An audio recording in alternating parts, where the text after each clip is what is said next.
Olá, meus amores, sejam muito bem-vindos ao meu canal. Hoje nós vamos conversar sobre esse livrinho aqui, Os Mistérios da Mulher, da doutora M. Esther Harding. Antes da gente começar a conversar, eu quero deixar bem claro que eu não sou psicóloga, não sou psiquiatra. A minha abordagem da energia feminina é a partir dos estudos da astrologia, né, do feminino e masculino a partir da astrologia. Então a gente estuda Vênus e a Lua para entender o feminino a partir dos astros. Eu estudo energia feminina já há algum tempo. Já li sim alguns livros de psicologia, né? Esse daqui, por exemplo, é um livro de psicologia, mas eu não sou psicóloga, eu sou astróloga, ok? O que exige muita psicologia. Quem estuda astrologia ou já fez um mapa comigo sabe disso. É só para deixar bem claro, a minha visão desse livro vai ser uma análise da leitora Marina e da estudiosa de energia feminina Marina. Não psicóloga, não analista junguiana, ok? Então vamos lá. Esse livro foi publicado em 1933 pela Esther Harding, que veio a ser a primeira grande junguiana nos Estados Unidos. Ou seja, ela foi uma das responsáveis por levar as teorias e o pensamento de Carl Jung, né, o grande psicanalista, psiquiatra e psicanalista, para os Estados Unidos, para a América, ok? Então foi uma mulher muito interessante. Ela escreve esse livro aqui depois de concluir a sua primeira grande obra, que foi O Caminho de Todas as Mulheres. Eu li esse livro no original em inglês, fiquei fascinada e quis ler. Esse aqui tinha publicado no Brasil, estava num preço legal e li, né? Li duas vezes, uma vez por minha conta e outra para comentar aqui no canal. Fiz uma leitura bem... Como vocês podem, vocês me conhecem, né? Eu sempre bagunço os meus livros. Quem gosta de manter o livro limpinho não vai gostar dos meus livros. Meus livros tá tudo anotado, tá tudo sublinhado, tá tudo grifado, enfim, faz parte. Essa autora veio a ser a fundadora da Sociedade Junguiana nos Estados Unidos de Nova York, em 1936. Então, esse livro aqui, ela vai catalogar símbolos e mitos que estão ligados com a natureza feminina. Esse livro é um pouquinho polêmico. Ele foi escrito em 1932 e publicado em 1933. Então, só pelo tempo de publicação desse livro, a gente sabe que algumas coisas aqui podem não agradar, a visão de mundo dela pode não agradar uma grande parte de pessoas modernas, né? Então, a primeira coisa que você precisa fazer quando você vai ler esse livro é tirar a sua capa de mulher moderna ou homem moderno e entrar na cabeça de uma pessoa que está vivendo ali em 1933, tá? Então, década de 30, as mulheres já trabalhavam, a mulher sempre trabalhou, né? Mas vamos dizer que a mulher já tinha uma certa projeção, já tinham grandes editoras que eram mulheres, editoras-chefes, né? Nessa época aqui a gente tinha a... Ai, meu Deus, como é que era o nome dela? Acho que é Sylvia Beach, grande editora, dona de uma livraria linda em Paris, que eu tive a bênção de conhecer quando fui a Paris, que é Shakespeare & Co. Ela já publicava grandes escritores ali da década de 20, 30, 40, como Ernest Hemingway, como o James Joyce. Ela vai ser a primeira a publicar o Ulisses, do James Joyce. Então, assim, as mulheres já tinham projeção, tá? Principalmente as mulheres que vinham de uma situação financeira um pouco mais superior, digamos assim, que estudavam mais. Então, essa mulher aqui, para a época dela, ela estava muito avançada, tá? Para nossos olhos modernos, ela pode parecer retrógrada, mas para a época dela, ela estava bem avançada. É necessário que você tire realmente essa capa do moderno e analise a obra pelo que ela tem a contribuir sobre feminilidade. Esse é o primeiro ponto quando a gente vai falar da leitura desse livro. É importante ver a Esther Harding como uma mulher pioneira, tá? Ela foi a primeira a falar, uma das primeiras a falar sobre a psicologia feminina.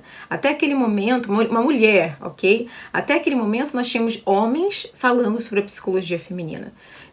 Quando ela surge, ela vai falar sobre a mente da mulher, né? Então, é uma mulher falando sobre como a mente e o inconsciente de uma mulher funcionam. Então é interessante saber a opinião dela, né? A opinião de quem está dentro da questão. Eu tenho uma introdução bem bacana dos editores, da Paulus, que é a editora que publica o livro aqui no Brasil. Deixa eu olhar aqui para a gente ver os nomes deles. Jette e Leon Bonaventure. Gente, desculpa se eu pronunciei errado, tá? É uma introdução de 1985. Então esse livro é bem antigo. Toda a produção desse livro ela é bem antiga. É uma benção que nós tenhamos esse livro ainda para conseguir. Eu comprei na Amazon, então você também consegue comprar. Ainda não saiu de publicação. Então é excelente essa introdução para a gente entender quem foi a autora, qual foi o trabalho dela. E logo depois vem um prefácio do próprio Carl Jung, que é também muito interessante de acompanhar. Nesse prefácio, o Jung vai falar sobre os arquétipos, né? Os arquétipos como um modelo de comportamento que a gente pode rastrear na natureza humana e na maneira como as pessoas se comportam e até mesmo o futuro de alguém baseado no arquétipo que aquela pessoa ela incorpora, digamos assim. Ou seja, se você se identifica muito com o arquétipo da mãe, é natural que você venha a ter filhos, e você venha a ter muitos filhos, e você queira uma família, enfim. Então, ele vai falar um pouquinho sobre isso no prefácio e também sobre as qualidades, né, os méritos da aluna dele. Eu acho interessante porque o Jung, ele destaca aqui no prefácio que ela escreveu com a alma de uma mulher, que era interessante você ler porque até no que eu fiquei com a sensação de que o Jung estava dizendo pra gente assim, olha, até no que esse livro não tem de bom, é uma mente feminina escrevendo. Tem ali o traço feminino na escrita dela. Eu achei muito interessante porque o que eu vou acabar criticando nesse livro negativamente é justamente o que nós associaríamos à parte feminina, que é essa coisa subjetiva, né? Essa dificuldade de tornar o objeto claro, que é algo mais masculino. A abordagem da Harding vai ser difícil para algumas pessoas que são um pouquinho mais aguerridas, com algumas questões aí de causas, questões políticas, sociais, modernas, porque ela vai usar palavras, gente, que já não são, o politicamente correto já não permite que a gente use, tá? Ou use, mas não é aceitável, não é legal usar, ela vai usar aqui.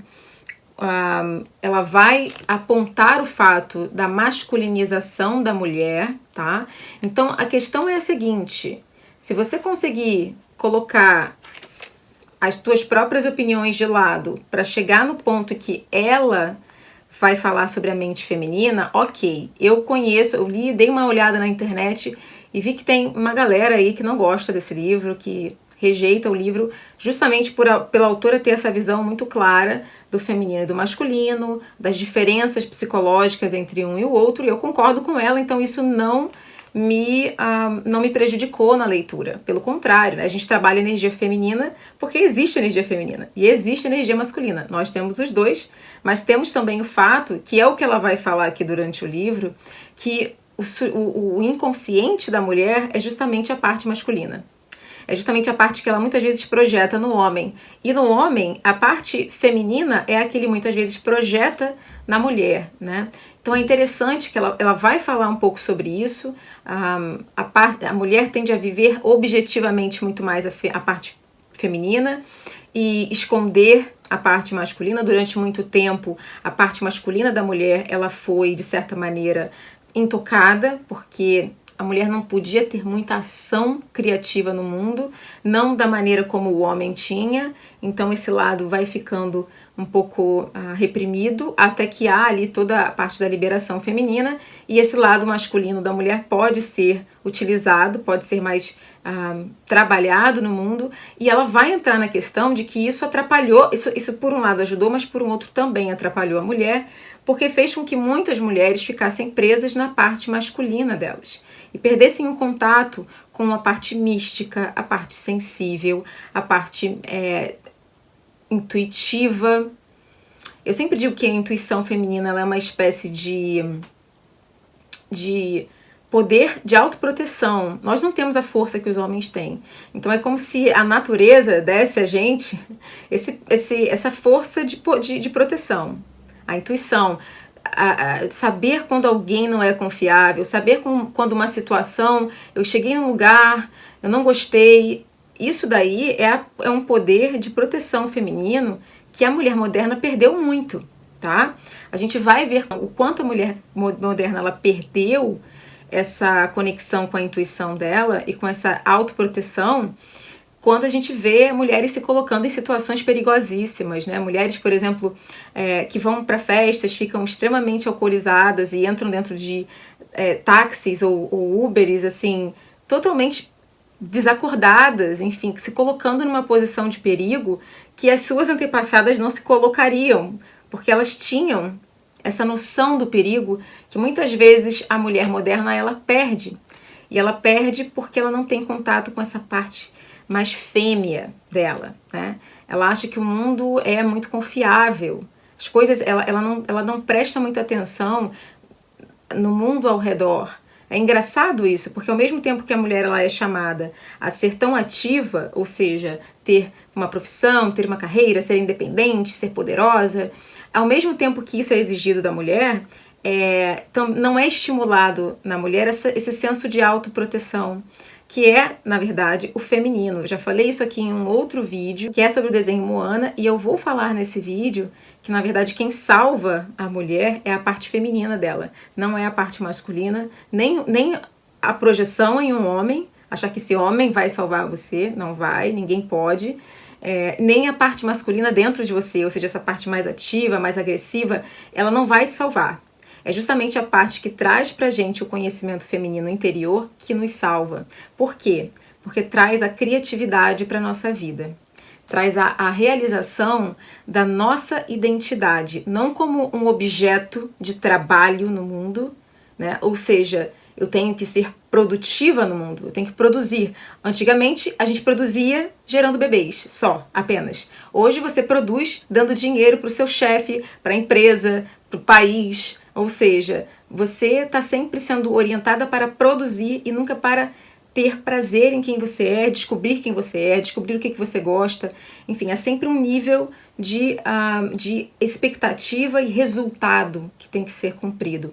E nesse processo, o feminino fica perdido, porque como a gente já comentou várias vezes por aqui no canal, se você não conhece o meu trabalho com energia feminina, dá uma olhada na playlist de energia feminina. Feminino não é voltado para a realização de um objetivo e nem para o resultado final de algo. A energia feminina está muito ligada com o agora, com o que está acontecendo nesse momento, com o prazer e as alegrias e as tristezas e o que está acontecendo agora, nesse momento aqui, e não com o futuro. Então, o futuro é essa energia de trabalhar para um futuro, é algo que está mais ligado ao nosso lado masculino, né? E não realiza uma mulher. Não realiza. Você pode ser a mulher mais bem-sucedida do mundo. Se você não tiver uma vida criativa, se você não sentir que você está dando vida a pessoas, coisas, situações, você vai se sentir vazia. Então, o vazio feminino é a criatividade. Eu tenho muita vontade de conversar com vocês sobre a Sylvia Plath. Tá aqui a biografia que eu acabei de comprar, tô doida para ler. Eu sou muito fã. Li muitos livros, li todas as poesias, li a obra que ela escreveu que se chama The Bell Jar, ou A Redoma de Vidro. E nessa obra eu tenho muita vontade de trazer aqui para o canal para a gente conversar, porque a Sylvia Plath e a obra dela, que é meio que autobiográfica, né? É ficção, mas a gente sabe que é a personagem, que ela é a personagem, ela está sendo retratada. Ela era uma mulher que tinha muita vontade de produzir algo no mundo. E ela acaba perdendo o amor à própria criatividade dela, que era escrever, e o prazer que aquilo trazia, porque ela estava sempre focada no resultado final, de ser publicada, de agradar, de receber o reconhecimento. Enfim, Sylvia estava numa postura muito masculina. Quem não sabe, Sylvia Plath se suicidou, né, muito jovem, ali, eu acho que com 32, 33 anos, deixou os filhinhos. Enfim, esse vazio feminino é muito comum, a mulher se sentir vazia e ela tentar preencher esse vazio com outras coisas, e não com a vida criativa dela. Ela acha que se ela conseguir aquele emprego, ela vai ser feliz. Se ela conseguir aquela faculdade, aquele curso, se ela passar naquele curso, se ela namorar aquele cara, se ela casar com aquele cara, ela vai ser feliz. E acaba que nunca é assim, né? Nunca há satisfação através do exterior, mas é dentro. A jornada feminina é dentro, é descobrir qual é o seu sonho e tentar realizar. Então, aqui nesse livro, ela vai mostrar pra gente todo um processo da mente feminina a partir do símbolo da lua. Então ela só vai avaliar aqui, ela vai avaliar mais, assim, o maior foco vai ser o símbolo da lua, que é, historicamente, o símbolo mais feminino que existe. Vocês sabem que eu já comentei aqui sobre a concha, por causa ali do nascimento de Afrodite na mitologia grega, mas a lua sempre foi considerada o símbolo da feminilidade por causa dos ciclos, da fertilidade, né?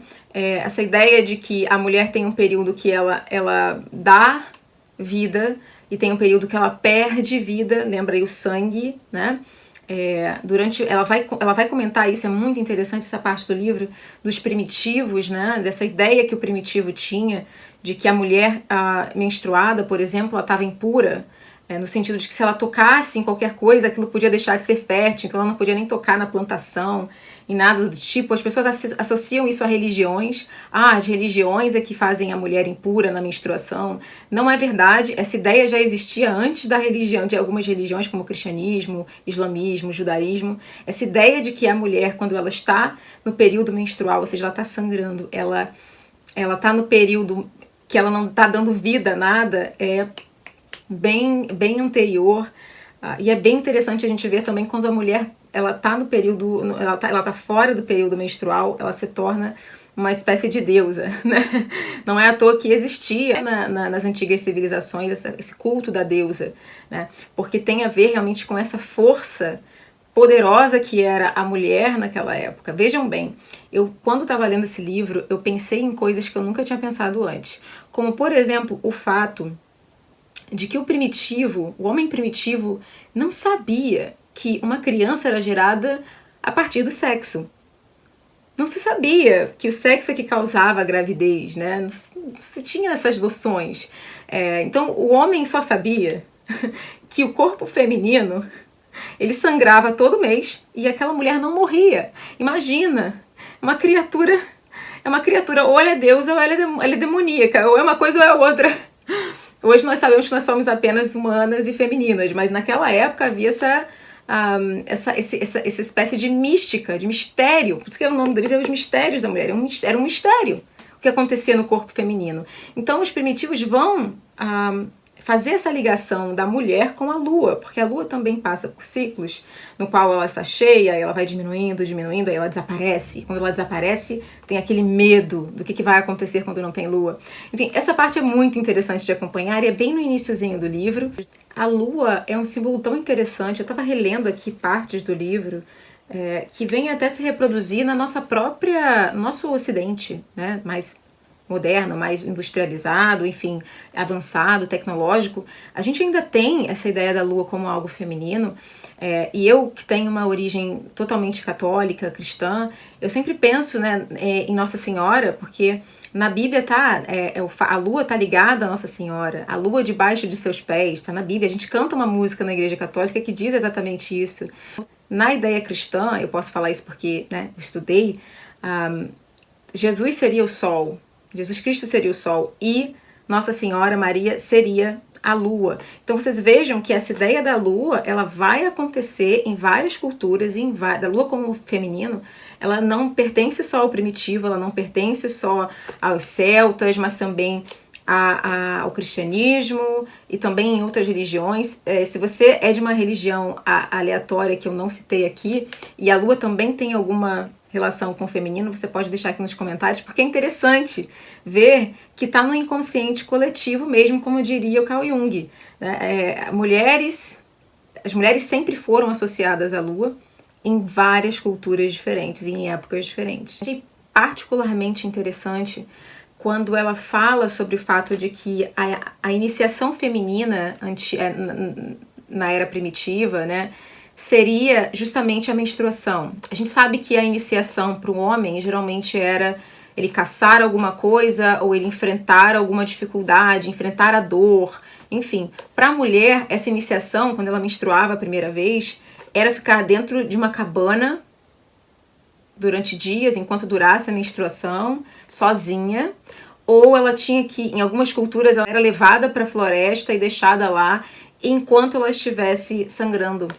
Isso é muito interessante, porque ela vai mencionar aqui a necessidade da reflexão para a mulher, a necessidade do silêncio, né? A necessidade que a mulher tem aquele momento em que ela se desliga de tudo e ela vai ficar quietinha. Essa ideia de que a mulher, assim como a lua, ela tem um período em que ela tá escura, em que ela tá ausente, então ela precisa do isolamento. Esse isolamento foi feito durante muito tempo. Durante muito tempo, a gente às vezes esquece que nós somos civilizados há pouquíssimo tempo. Nós somos muito mais tempo primitivos do que civilizados. Então, temos ainda na nossa natureza muito do antigo, né? Do homem selvagem ou da mulher selvagem, como diz ali a Clarissa Pinkola Estés no Mulheres que Correm com os Lobos. Então, ela vai fazer essa associação da razão pela qual a mulher ela se sente muitas vezes durante a menstruação desconectada, cansada, querendo se isolar um pouco, querendo ficar quietinha. Talvez, segundo a Horden aqui, seja uma resposta a uma cultura que a mulher vivenciou durante muito tempo. A gente meio que integrou isso na nossa própria genética e psicologia, essa necessidade do isolamento feminino. Então a mulher ter esse período, principalmente período menstrual, para ela ter algum nível de calma, tranquilidade e isolamento seria excelente para a mulher. E ela vai mencionar algo que eu achei muito bacana, que é o fato de que quando a mulher não respeita os ciclos dela, os ciclos do corpo, os ciclos da alma, né, do nosso inconsciente, quando a gente não sabe em que época da nossa vida nós estamos, ou seja, estamos perdidas no nosso ciclo de vida feminino, muitas vezes a gente é cobrada pelo próprio inconsciente. Então ela vai citar o caso das mulheres que sentem muitas dores na menstruação. Eu, por exemplo. Ela vai citar o fato das mulheres que sentem dores e que ficam muitas vezes incapacitadas por causa dessas dores ou desmaiam e precisam ser levadas ao hospital. E ela vai dizer que muitas vezes não é nem o corpo, é o inconsciente que faz isso com a mulher. Ele se vinga do fato de a mulher não se dar, porque a mulher moderna, enfim, ela tem que trabalhar, ela já fala disso aqui. Ela tem que trabalhar, ela tem um monte de tarefas a cumprir, então ela não tem mais aquele direito ao isolamento, né, ou a obrigação do isolamento. O que ela tem é ela continuar produzindo, mesmo naquele período em que ela sente que precisa se ausentar, que precisa de maior reflexão, de uma retirada energética, digamos assim. Então é como se o nosso inconsciente ele se vingasse. É quase uma ideia da somatização, né? Então, a mente vai fazer com que a gente pare, mesmo que seja por causa da dor. É como se o nosso inconsciente dissesse assim, você não vai parar não, você vai continuar trabalhando, você vai continuar nessa loucura do seu dia a dia, então você vai sentir dor porque você vai ter que ficar quietinha, deitada. De preferência na posição fetal, que é assim que a gente fica. As mulheres aí que sofrem com a menstruação sabem do que eu tô falando. Então eu achei isso fascinante, essa ideia de que a nossa mente, ela tá trabalhando e a gente nem... É o inconsciente, né? Ele trabalha sem a gente saber. E algumas mulheres que passam por momentos muito estressantes na vida acabam tendo uma série de problemas de saúde. Eu já comentei isso aqui, né? A mulher, quando ela tá com a energia feminina muito baixa, ela tem queda de cabelo, ela pode ter crescimento de pelos, na verdade, a testosterona dela pode aumentar. E aí ela tem crescimento de cabelos em áreas que ela antes não tinha, ela pode ficar mais agressiva, enfim, e sentir dores no corpo. Por que será que as mulheres têm mais fibromialgia que os homens? Fica a questão. A primeira parte desse livro é fascinante. Eu diria que, aqui, vocês estão vendo aqui, até onde eu marquei, foi muito interessante de acompanhar. Só que depois se tornou extremamente repetitivo, tá? E aí que entra lá a crítica do Carl Jung, a crítica não, o comentário do Carl Jung, que eu vi como uma certa crítica à narrativa da autora, é que ela é muito subjetiva, tá? Se você não gosta de simbologia, de mitos, ela vai falar milhões de mitos, ela vai comentar sobre milhões de mitos diferentes aqui.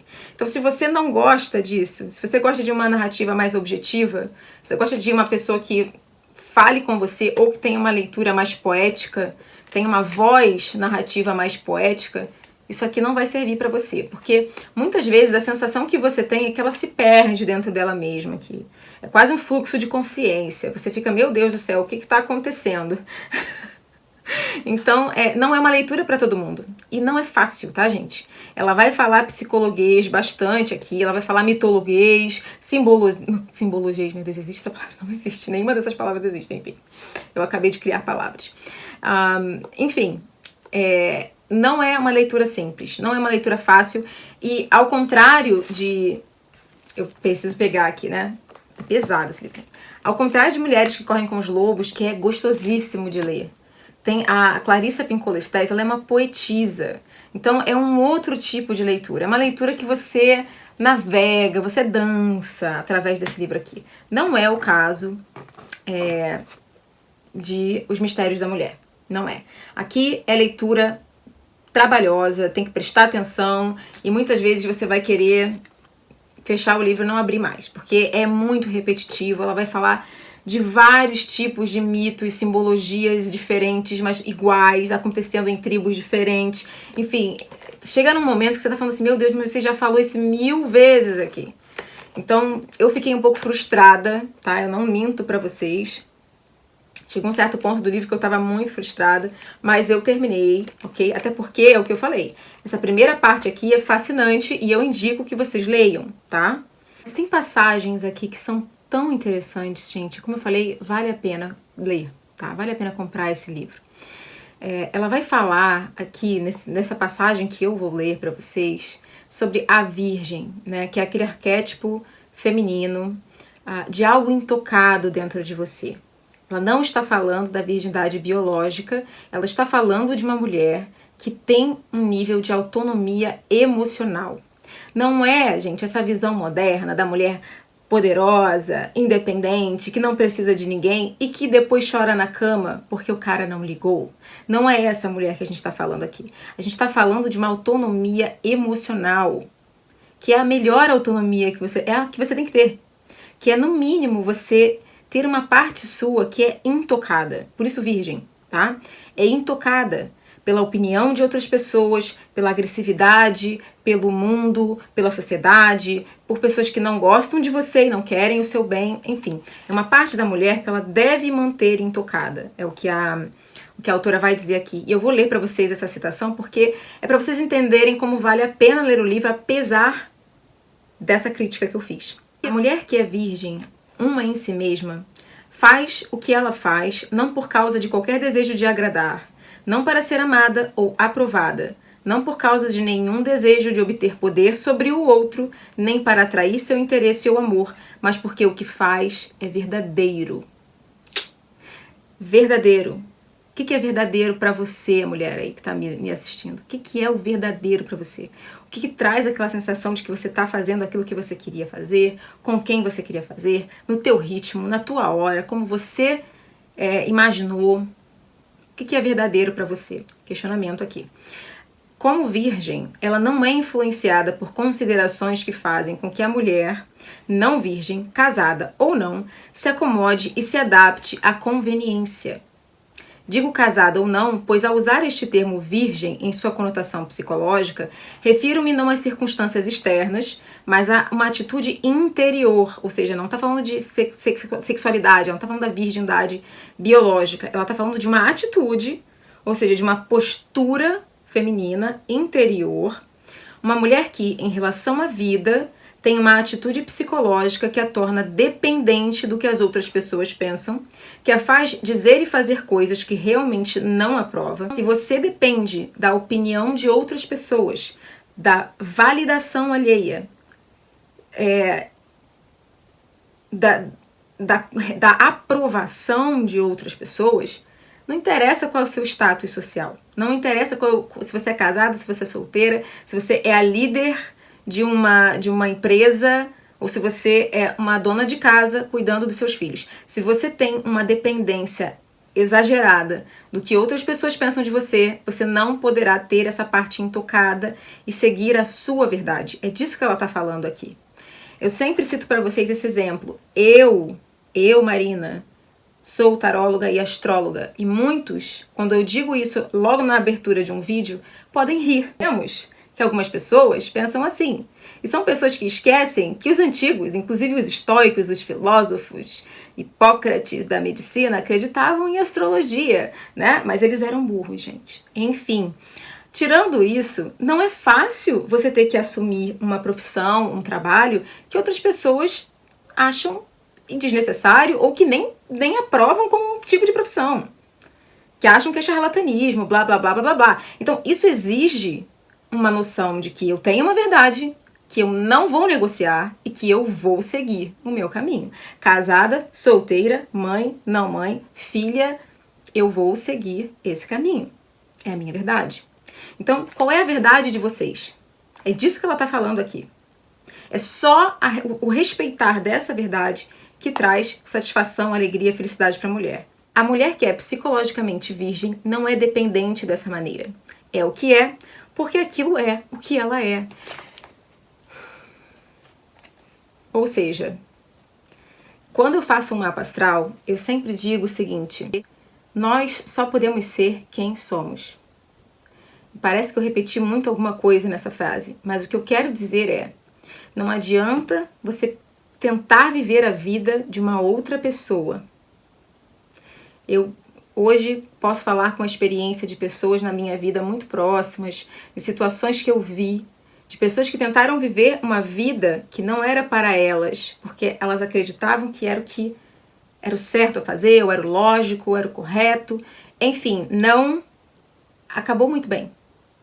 Então, o ideal é que você saiba quem você é, saiba qual é a sua verdade, e independente de como que isso vai ser percebido pelos outros, você perseguir isso da melhor maneira possível. O que não quer dizer, gente, que você tenha que não ter nenhuma consideração pelas pessoas ao seu redor, que você tenha que desconsiderar os sentimentos dos outros. Você pode ouvir o que as pessoas têm a dizer, você pode refletir, mas como ela diz aqui, a opinião ou o pensamento de outras pessoas não podem ser dentro de você o grande definidor de quem você é. Isso aqui, gente, é fascinante. Então, é por isso que esse livro vale a pena ser lido, apesar de que a segunda parte dele é dura de se... E não tem mais nada, gente, sinceramente. A segunda parte desse livro já não tem muita coisa para falar sobre a questão do feminino. É mais só mitos, mitos, mitos, mitos. Se você não gosta de leituras sobre mitos e símbolos, você vai ficar perdido, tá? Então, é só para dar esse aviso a vocês. Ou seja, é uma leitura que vai ter muita coisa a acrescentar a vocês que estão trabalhando a energia feminina, que estão tentando viver com mais verdade, né? E buscando, acho que o que a gente busca na energia feminina é esse senso de paz, de tranquilidade interior, que muitas vezes nos foge, né? Então, leiam. Se você já leu esse livro e quiser dar a sua opinião, deixa aqui embaixo nos comentários. Foi um prazer estar com vocês falando sobre essa obra. Um beijo e a gente se vê no próximo vídeo.